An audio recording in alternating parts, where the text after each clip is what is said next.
अभी की एक बड़ी खबर आपको बता दें, उत्तर प्रदेश से खबर है। प्रयागराज के अवैध मदरसों पर अब एक्शन होगा। नकली नोट छापने वाले मदरसे पर एक्शन की तैयारी है।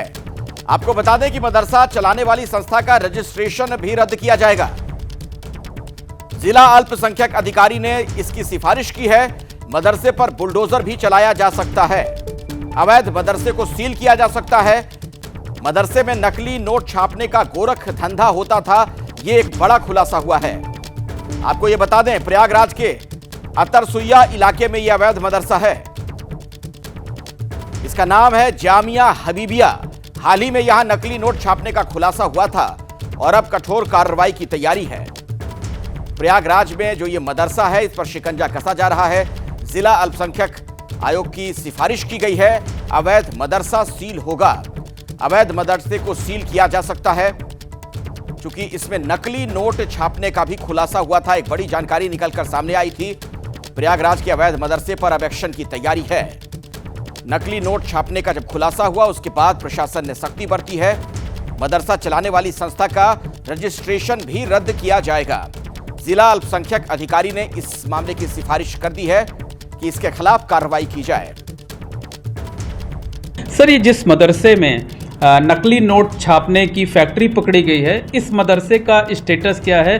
क्या आप लोगों को जानकारी मिली है और क्या कार्रवाई आपकी तरफ से अब की जा रही है? ये कल मुझको जानकारी प्राप्त हुई कि ये मदरसा जो है नकली नोट छापने की गतिविधियों में लिप्त था। ये पिछले जब सर्वे 2023 में हमने कराया था, उसमें गैर मान्यता प्राप्त मदरसे में ये था। मतलब अल्पसंख्यक विभाग द्वारा इसको कोई भी मान्यता नहीं दी गई है। लेकिन इसकी एक सोसाइटी है जो रजिस्टर्ड है, वो चलाती है। उस सोसाइटी का रजिस्ट्रेशन समाप्त किए जाने हेतु हमने सहायक registrar firm society and chit funds को पत्र प्रेषित किया है कि ये मदरसा गैर कानूनी गतिविधियों में शामिल है, इसलिए इसका रजिस्ट्रेशन समाप्त कर दिया जाए। सर, जो ये लेटर आपने भेजा है, इसमें क्या रिकमेंडेशन की है और उसका आधार क्या दिया है आपने? ये सोसाइटी के रजिस्ट्रेशन का समाप्त करने का आधार हमारा ये है कि ये मदरसा जो है नकली नोट की छपाई में शामिल पाया गया है। नकली नोट की बरामदी इस मदरसे में की हुई है। इसका तात्पर्य ये कि मदरसा इसमें शामिल था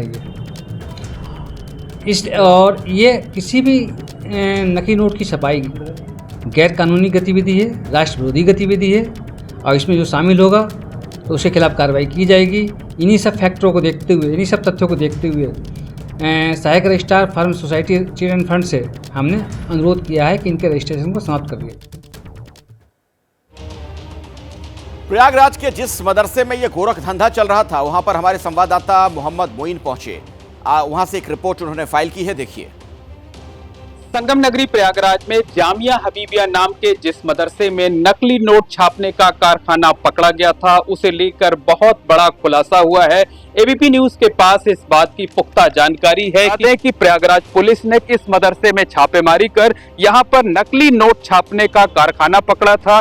4 लोगों की गिरफ्तारी की गई थी। इसमें मदरसे का कार्यवाहक प्रिंसिपल मौलवी तफसीरुल आरफीन भी शामिल है। इसके साथ साथ उसके 3 अन्य लोग भी इसमें मददगार थे। 4 लोगों की गिरफ्तारी की गई है। इसके अलावा प्रयागराज पुलिस मदरसे से जुड़े हुए कुछ अन्य लोगों से भी पूछताछ कर रही है।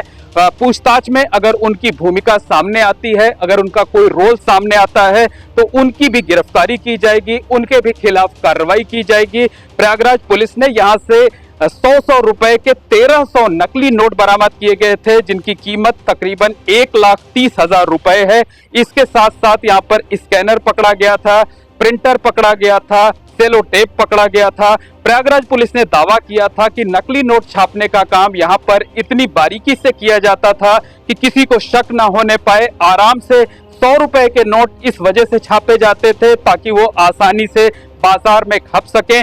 बहरहाल इस पूरे मामले में अब अल्पसंख्यक कल्याण विभाग के साथ साथ जिला प्रशासन और पुलिस प्रशासन भी तफ्तीश कर रहा है। अफसरों का ये कहना है कि अगर जांच के बाद पूरे मदरसे को अवैध पाया जाता है तो इसके खिलाफ बड़ा एक्शन हो सकता है, शिकंजा कसा जा सकता है, इस पूरे मदरसे को सीज किया जा सकता है। इसके अलावा इस पर बुलडोजर कार्रवाई भी मुमकिन है कि यहाँ पर आने वाले दिनों में बुलडोजर कार्रवाई भी देखने को मिल जाए। बहरहाल जिस तरीके से मदरसे में नकली नोट छापने का कारखाना पकड़ा गया है, उसके बाद से यहाँ पर जो दूसरी एजेंसियां भी अलर्ट मोड पर आ गई हैं। तो कहने को पढ़ने लिखने की जगह और देखिए किस तरीके का गोरख धंधा चल रहा था।